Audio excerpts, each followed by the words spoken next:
We're at City Hall, Council Chambers, 10 West State Street, Tuesday, December 27th, 2022 at 5:30 p.m. Notice to the public. The mayor and city council welcome comments from the public during the discussion of any agenda items.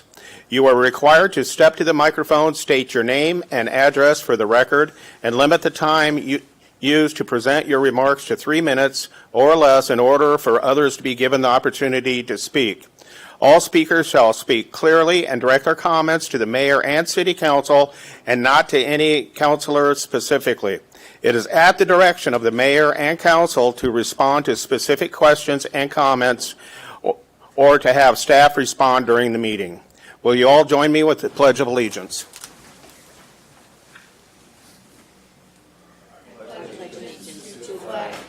United States of America, and to the republic for which it stands, one nation, under God, indivisible, with liberty and justice for all.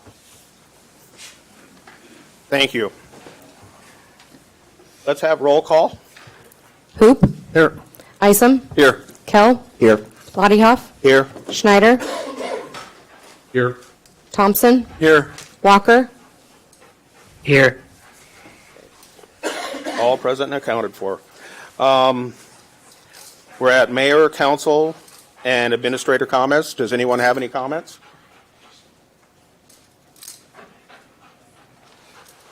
I do think that Mayor Greer would want us to make sure that we mention to make sure to get out during this kind of weather and make sure your neighbors are well taken care of and fed. It doesn't take much in the cold and that to make a bad situation really worse. So let's make sure that we take care of everybody. Moving on down to years of service. Nick Swoboda, police, 5 years. Nice dog.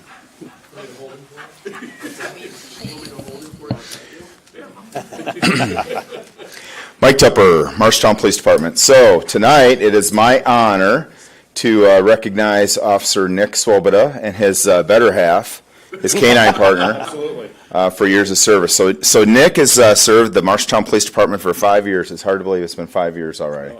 To the day. Yeah, so he has been a valuable member of our department. Obviously, he's a canine handler.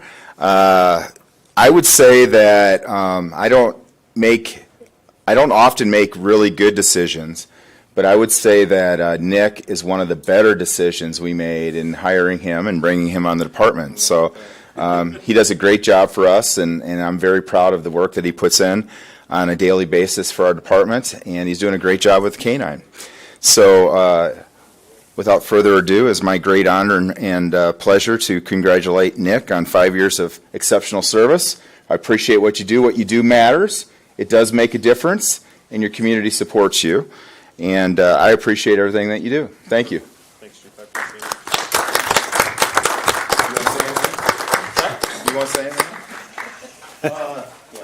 You don't have to. You have to. I appreciate the opportunity. It's certainly been a great 5 years. This has been a fast 5 years. So I really do enjoy working for the city of Marshalltown. I like the city of Marshalltown. I certainly enjoy the department, and I appreciate everything that the city offers us. So it's great. Obviously, I'm very fortunate to be a canine handler now, and a long history of very good canine handlers. So looking forward to another 5 or 10 or 15 years. So. 20, 25. 25. Now listen, I'm not a young pup. So I'm really stretching it out there. So, but yeah, appreciate it. Thank you very much. Thank you. The press would like to get a good photo of us. Yeah, that's good. Maybe hold the.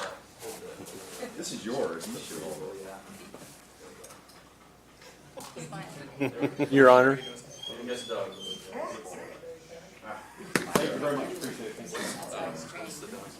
you. Yes. Now, before you leave, Nick, I know you want to put the bike suit on, Gary. I know, but I just want to say, when I said that Atlas was the better half of the duo, Yes. Like Mike said tonight, Yes. I got my arm chewed on until Atlas pulled you off. Just I already know that. Yes, of course. Gary, would you like to take off running and we can see if you can outrun To test the speed, I'll even give you a 50-yard head start. Just longer than that. Yeah, he wants to play. Thank you very much, appreciate it. Okay, moving on, down to the consent agenda. Counselor Thompson has asked for number 18 to be removed. I'll entertain a motion for. Move for approval, Your Honor. Second. Have a motion and a second. Any questions or comments? Roll call. Kell, Yes. Lottiehoff, Yes. Schneider, Yes. Thompson, Yes. Walker, Yes. Hoop, Yes. Isom, Yes. Okay. Let's go back to number 18. Oh, approve the minutes for the December 12th, 2022 meeting. The bill lists the amount of $1,041,665.19.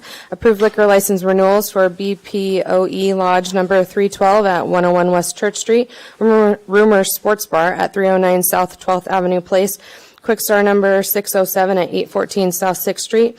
Approve the police officer civil service hire list. Approve the October 2022 financial statements.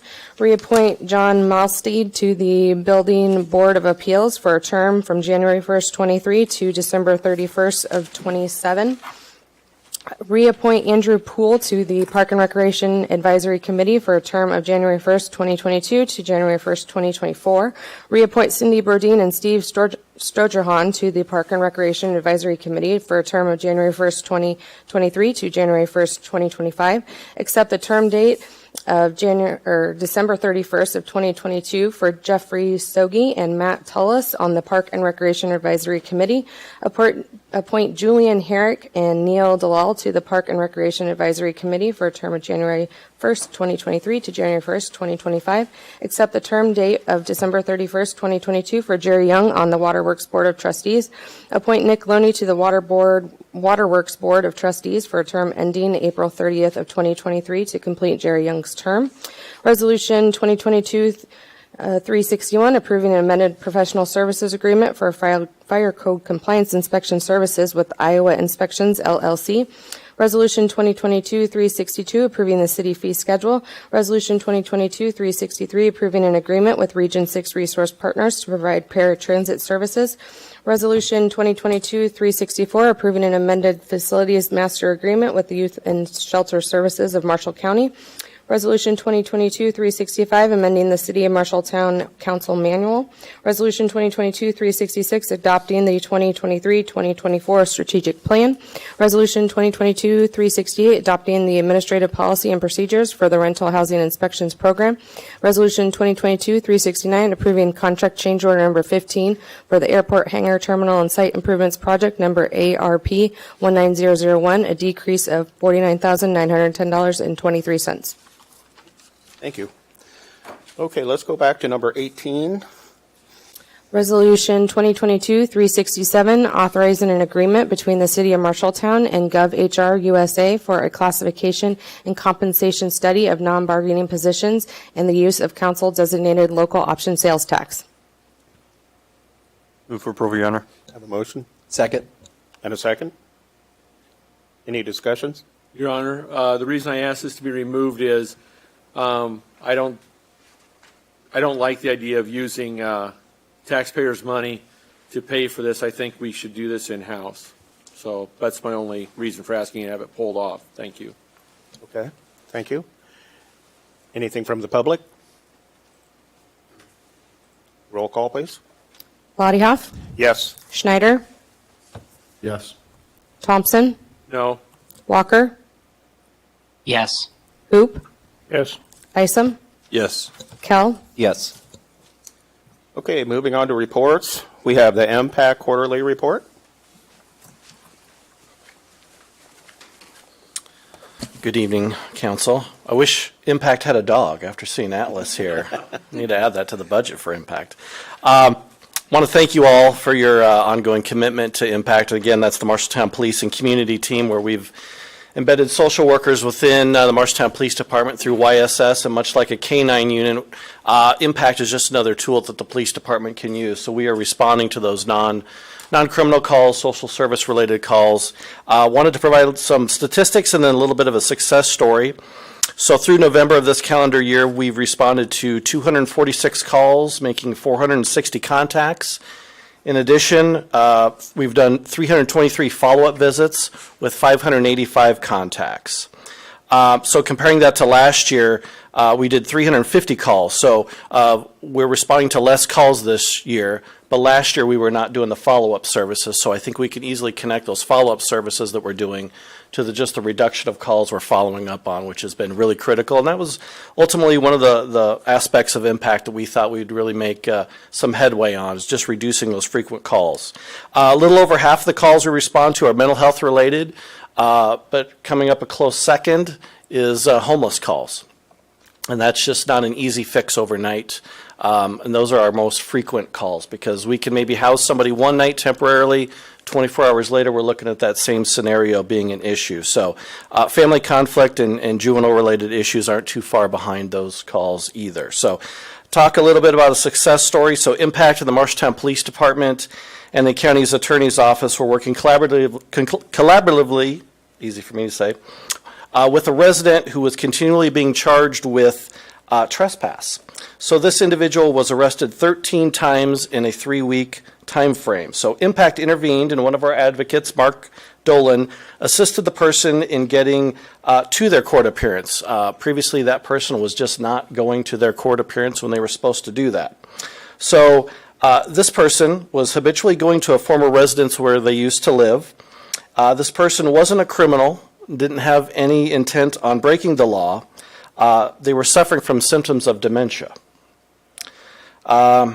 So this person would constantly return to the home where they thought they lived and then being arrested and taken to jail.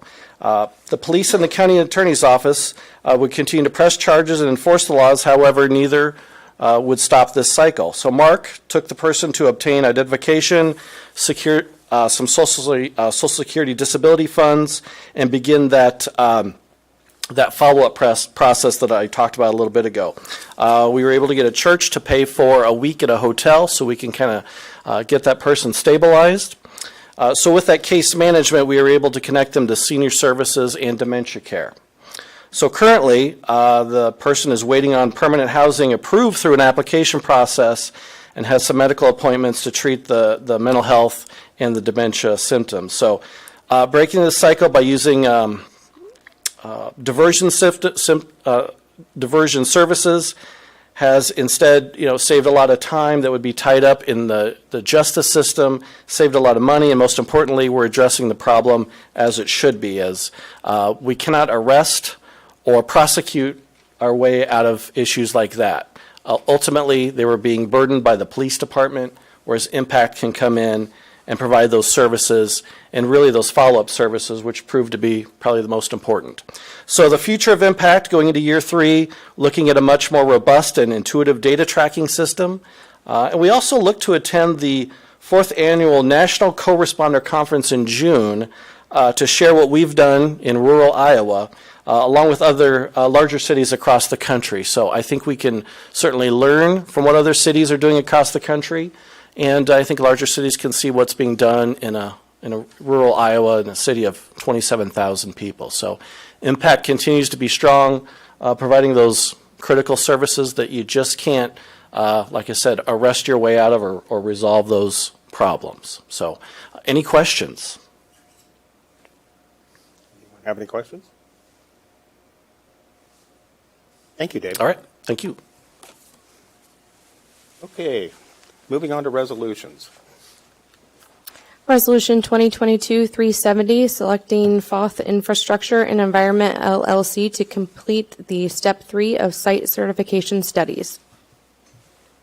Move for approval, Your Honor. Have a motion? Second. Have a second? Any questions or comments? I'd like to kind of explain this one first. So this is a resolution based on a request for proposal that we did for completing a number of studies for Step 3 of the Iowa Economic Development Authority's site certification process. And this is trying to get site certification for 100 acres of city-owned property on the north side of Marion Street at 18th Avenue. Site certification basically means that you as the owner essentially take out the risk for somebody who is looking to locate an industrial development somewhere in your locale. And so what that means is you can see by that invitation to Step 3, there's a number of studies to do related to archaeology, geology, a whole bunch of things, platting, surveying, and things that would be done ahead of someone actually coming in and making us an offer on the property for a future industrial development. So this is something that has been part of our strategic plan related to Strategy 1 to grow and develop the community.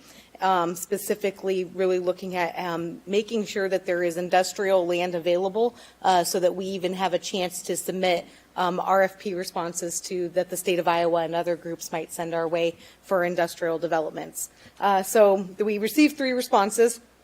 Foth was, we feel, the best qualified based on the work that they do in other locations and have done with some other industrial site certified locations as part of the state's program.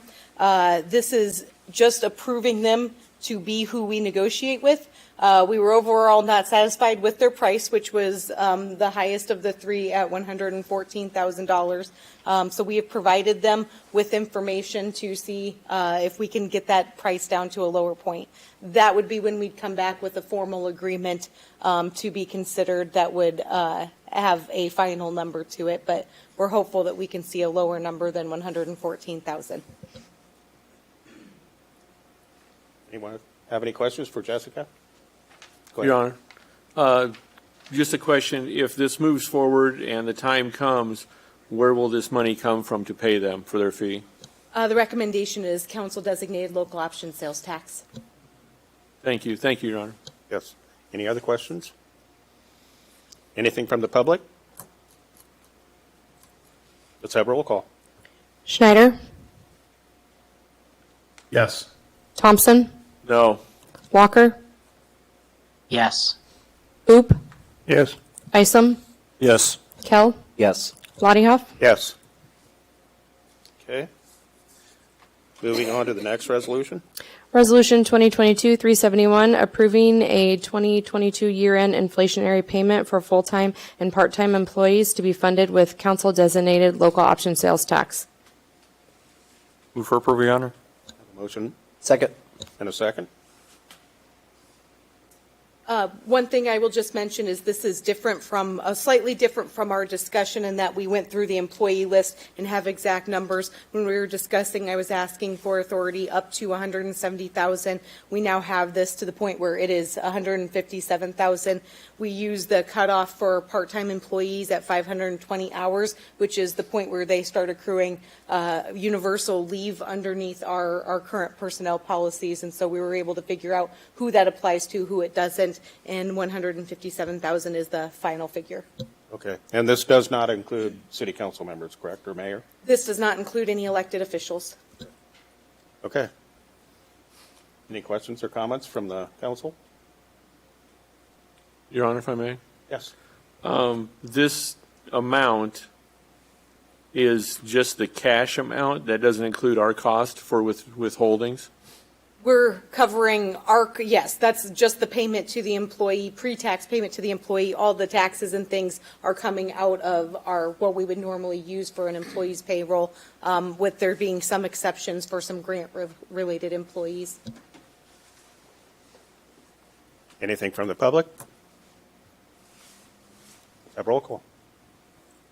Walker, Yes. Oop, Yes. Isom, Yes. Kell, Yes. Lottiehoff, Yes. Schneider, Yes. Thompson, No. Motion passed. Moving on to the resolution number 3. Resolution 2022-372, authorizing procurement of materials for the Center Street Viaduct Repair Project, number STR 21002, per the City of Marshalltown purchasing policy for emergency purchases. I would move for approval. Second. I have a motion and a second. Heather? Good evening, Heather Thomas, Public Works. The Center Street Viaduct project is a repair project that we've been talking about for a couple of years now. One of the main aspects of that project is getting rid of those finger joints that everybody's so familiar with driving over.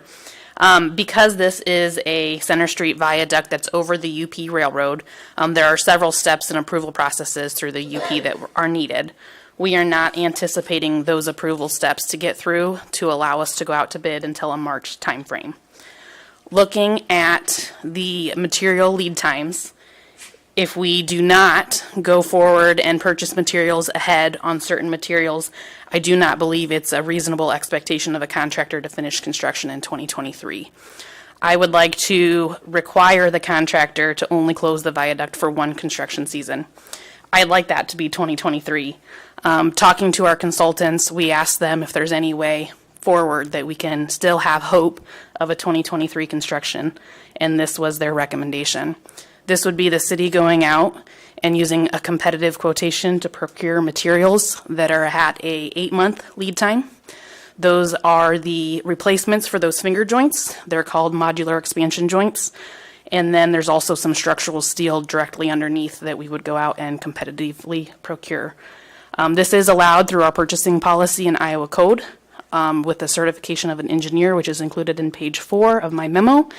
I'm happy to answer any questions. Does anyone have any questions?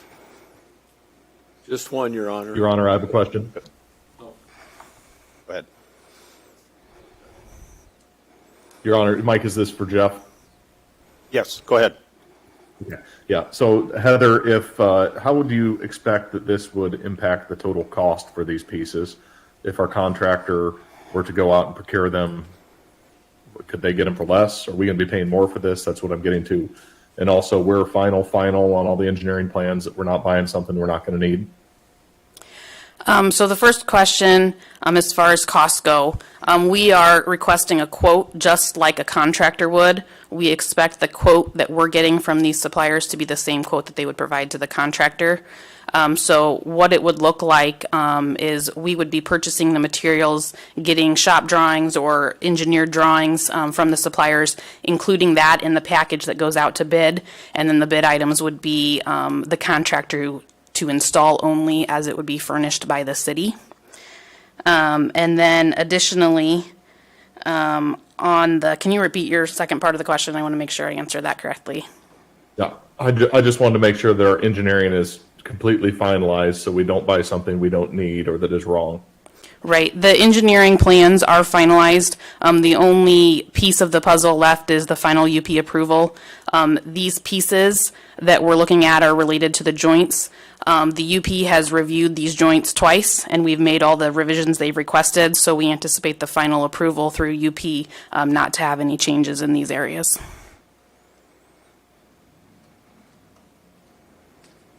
Do we have any other questions? Your Honor, if I may. Yes. What's the cost of tearing the viaduct down, starting from scratch? I'm going off of memory, as I was not in this position when that was discussed, but I want to say there was it like a $20 million cost or something? There was a $7 million difference between like phase 1, phase 2 combined total and the replacement of the entire viaduct. But it was substantial. Anyone else? Your Honor, following up on Gary's question, what's the anticipated lifespan of these repairs?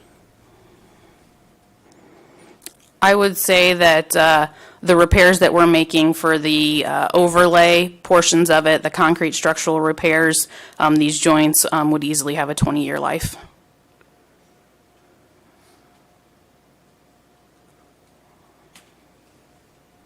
Do you have any other questions? With no further questions, I want to reiterate one thing. This is the direction we would proceed. There's no guarantees that even doing this would result in a 2023 construction, but I do think this is the only possibility of that being still on the table. Thank you. Do we have anything from the public?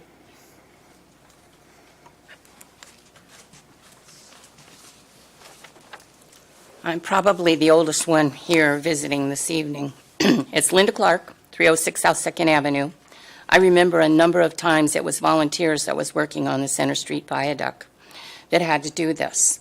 I also have been here long enough to know that we have steel people right here in Marshalltown, and I have heard a council member before to ask that we purchase locally when we could, and I would reiterate that. And I have thanked everyone personally for the help that I have been received over this year, and I plan to be here again next year. And thank you all for your time. Thank you, Linda. To follow up on that, all of the materials that we're going out and looking at purchasing are items that are DOT pre-approved suppliers and fabricators.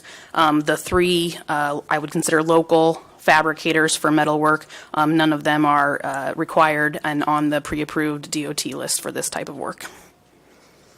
Thank you. Any other questions or comments?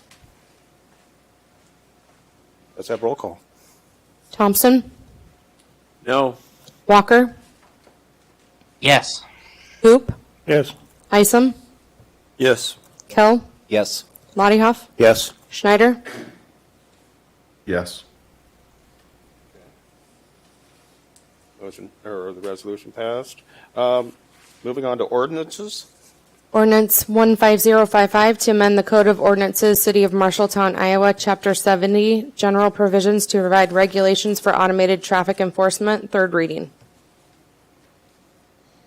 Move for approval. Move for approval. Second. I have a motion and a second. Questions or comments?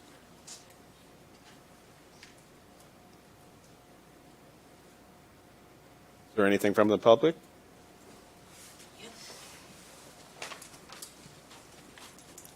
Linda Clark, 306 South 2nd Avenue.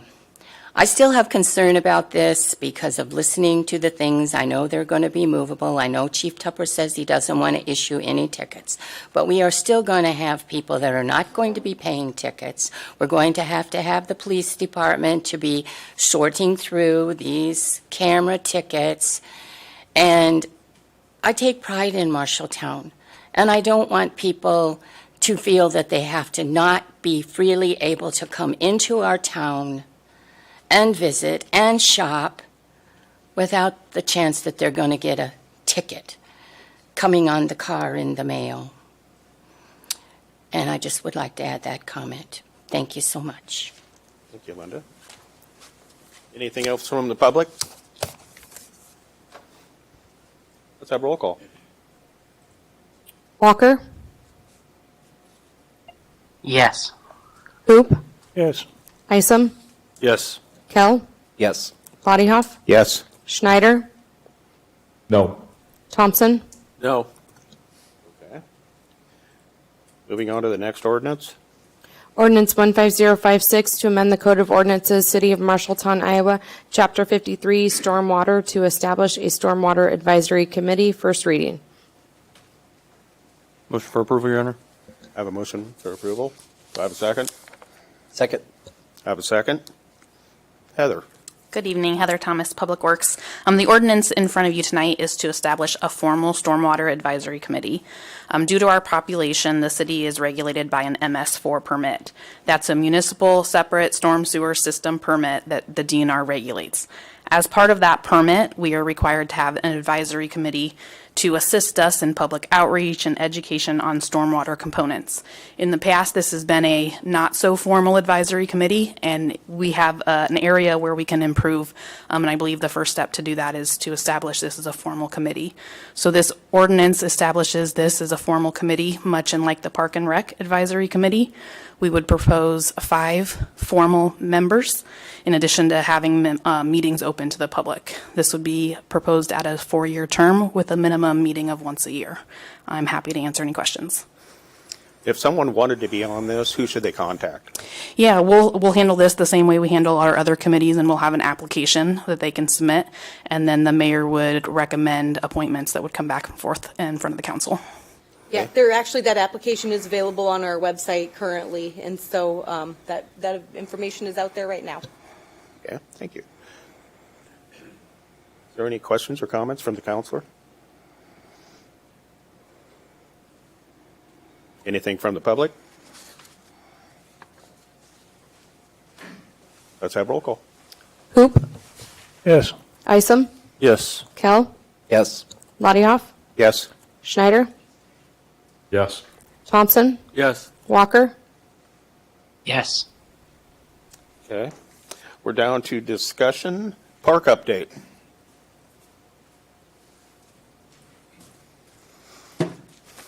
Well, we're way ahead of schedule. So since there's no Monday night football game and the next game, bowl game doesn't start till 9:15, and I also had the over-under at 6:45 today for the meeting, I prepared a nice hour-long presentation on our park systems.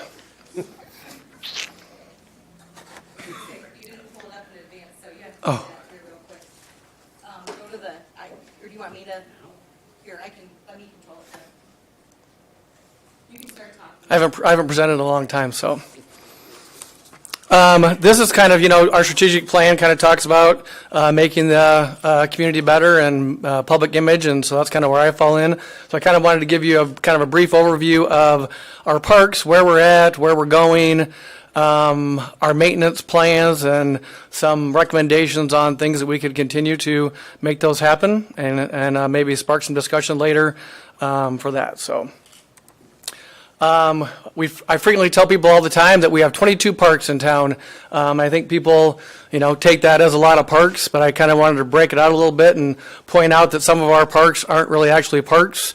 3 of them are ponds that just happen to have a trail around it that have to be maintained whether there's not a trail around it or not. The Lennox Park is one that's considered a park, but we do nothing to it. The Lennox Association or company does it all themselves. The skate park, 6th Street softball complex are included in our park list, but they're kind of a program space or a entity that those organizations maintain themselves. So in all reality, we really have 14 parks that I would consider neighborhood usable parks. Our park master plan was completed in 2018. And in that plan, it was kind of going off the National Park and Rec standards where they're suggesting you have a park every half mile to quarter mile, which is a 5 or 10 minute walk of a neighborhood. So that's kind of what that plan has designed. There's a map that I handed out to everyone. And on the next slide, we'll look at it for those online. One thing that the map doesn't show is school locations, which do fill in some of those gaps. And I would say that if there wasn't a park in a local neighborhood, people are going to then drive to parks like Mega 10 and other places, and we have a lot of parks that don't have adequate parking for that. Elks Park, Peterson, Arnold's, Optimist, places like that, don't have the adequate parking space for it. So if we don't have some of these neighborhood ones, then we would need to address some issues like that. Can I pause you? Jeff and Dex, are you able to see this currently? No. Keep talking, Jeff, and let me, I'll control here. Okay. So like I said, the It's fine, map. Jessica. I'm following the gist of it. I can get the presentation from Jeff afterwards so I can see the slides. Okay, can do. So again, the map shows it. It also, in the plan, it actually talked about adding additional parks in the south side of town because there aren't currently any, and that's where the development is starting to happen. So that's what you'll see those blue park maps there. So there's that map. So since I started here in 2019 and since the plan's been developed, here I just want to show you some things that we have done to complete the plan. Anson Park was done when I first got here. We added new handicap accessible play equipment, a bathroom, and new parking along South 4th Street. Timber Creek Bridge got replaced for $500,000. In 2021, we did a lot of improvements to West End Park, new performance shelter area, natural play equipment, and we also did the softball complex parking lot.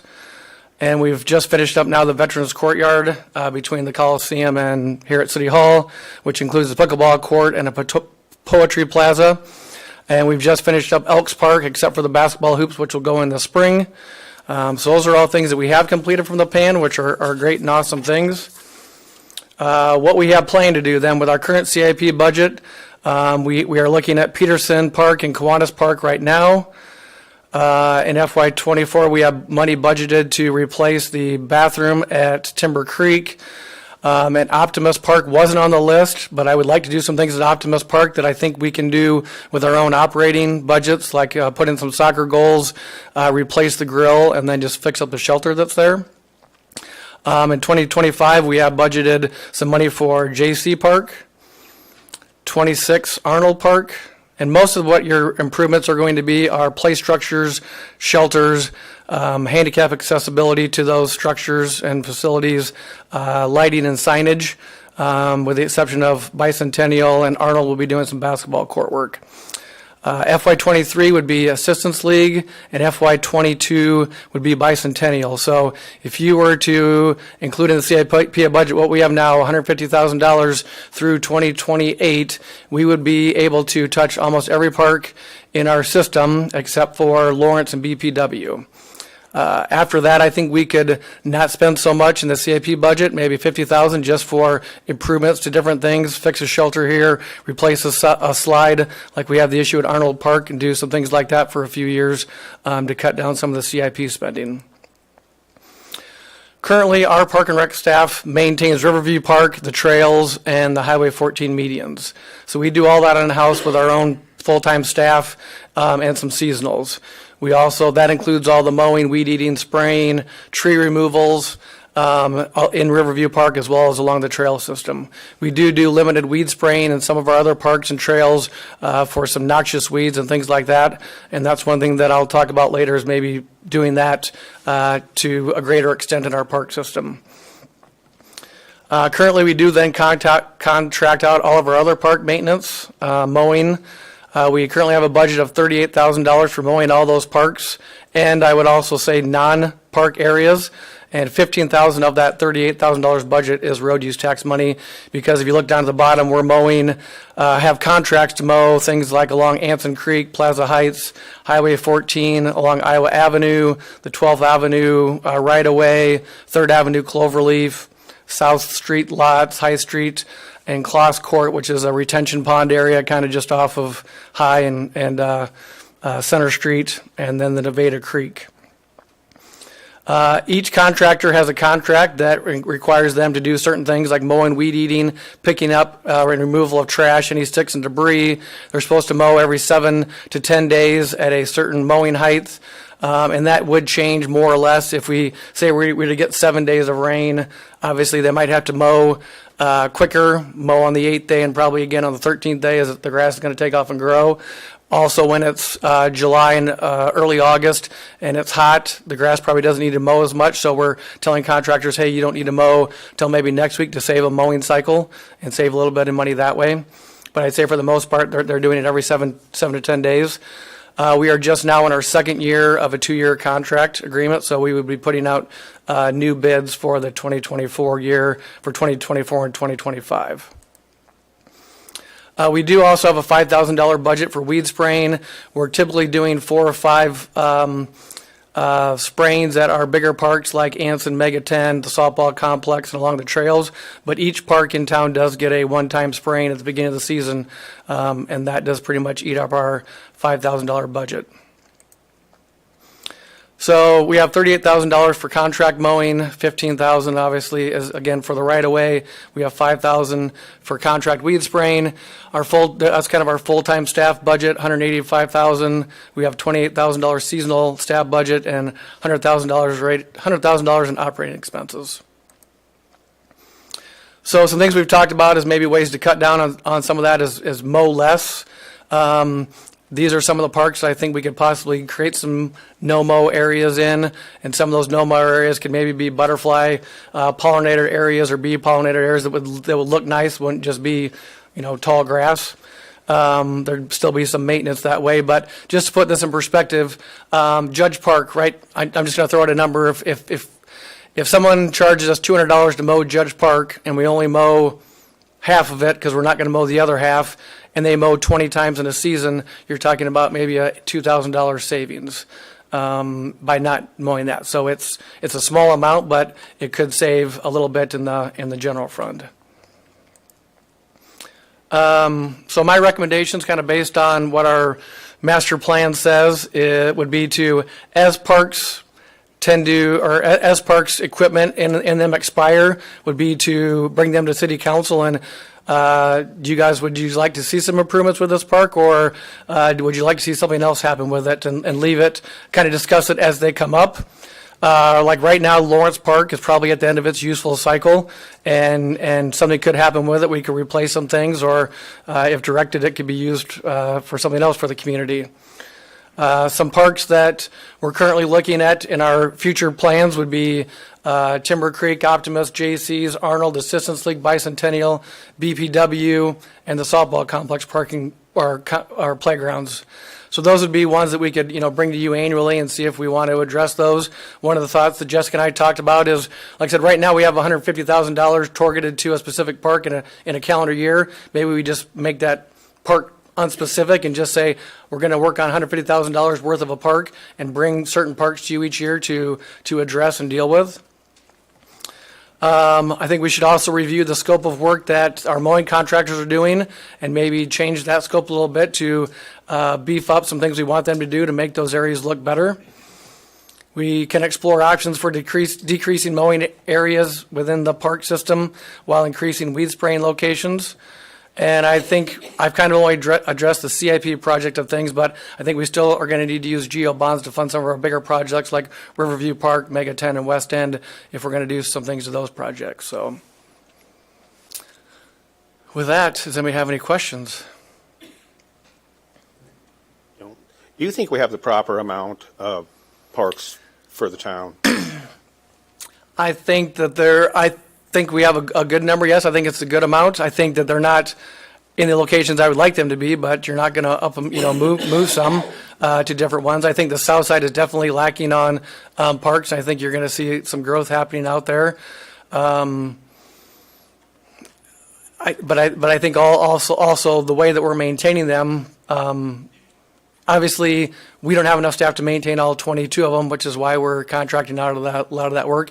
I think with the staff we have now, we've kind of had some old school staff who have been doing it a certain way for 20 years and longer than I've been here. And we now have a lot of new, fresh staff who are excited about taking on different things. One of the things that we didn't do for the last couple of years was clear the trails after a snow. We only did certain parts of it. Well, now we're doing all 3 ponds and the trail from the Ann-Kaiser Trailhead all the way to Radio Tower Road, because I know that people are using them on I'm pretty sure if you go out to the parks tomorrow or the trails tomorrow or Thursday on a 45-degree day, you're going to see people walking around them. So that wouldn't be able to happen if we didn't have that cleared. Previous park staff didn't want to see that happen. We have some new park staff who are excited about doing that. I think they're also excited. We have three of our 4 park staff are licensed weed sprayers, so we can do certain things that we haven't been able to do in the past. Thank you. Does anyone else have any questions? Your Honor, I have a question. Go ahead. So, Jeff, as we do develop south, do you have any proposals as to where we should put parks? And if you don't, could you come up with a list and maybe present it at the next update? Sure. I do know that, one site was the city-owned property there by the school property along South Ridge. So that could be one potential one, and it was called out. The other one was kind of out south of the Kester addition. I'm not sure quite if there was land that the city owned or not, but those would be two choices where development's happening. Yeah, to build on what Jeff said, so the city does currently own about 4 acres at the end of West Southridge Road, where it dead ends currently. And that was, from what we know, intended to be a park that would be partnered with the school, a future school. And then on the map that's in front of you from the master plan, the future park site that is kind of out there near Highway 30, that's actually the rice grass wetland that we acquired from the DOT. The idea was that it would not have equipment or anything, but would be just more simple with sort of a walking path and sort of a nature area.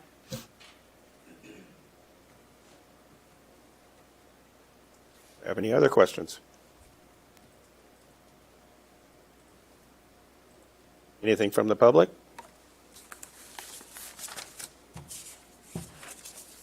Thank you, Jeff. Okay, we're down to public comment. Members of the public may make comments on any item which was not on the agenda during this time. The speaker shall approach the microphone, state his or her name and address. Comments shall be limited to 3 minutes unless a longer comment is authorized by the mayor. The speaker shall direct comments to the mayor and the council as a whole. The mayor and councilors shall not engage in discussion, or action may be taken on any items raised in public comments in order to comply with open meetings laws. With that, I'll open the floor.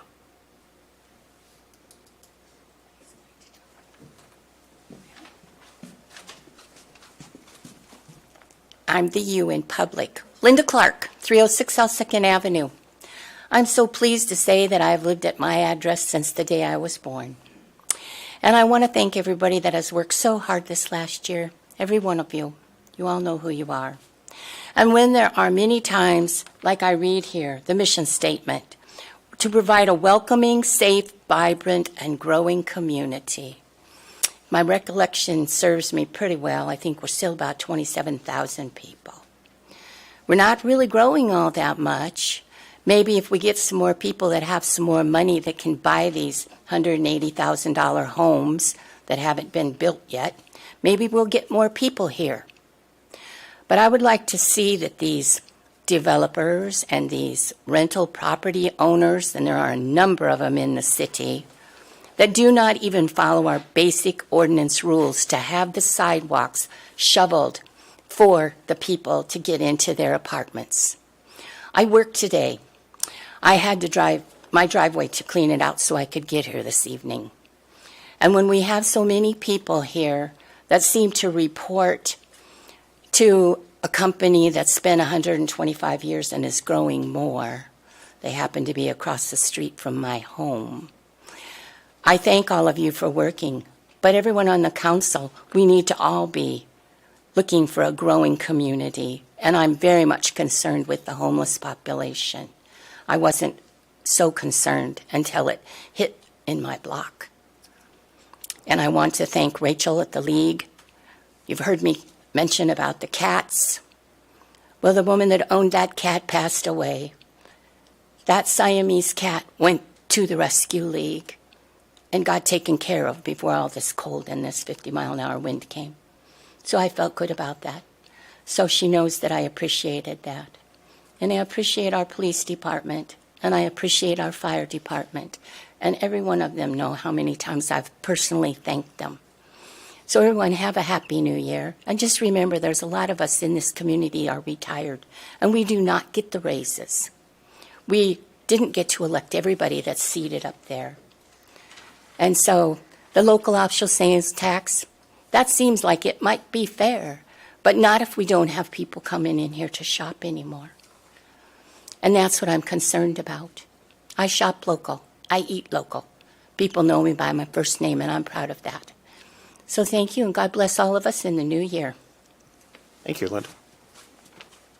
Anyone else? With that, meeting adjourned at 6:18.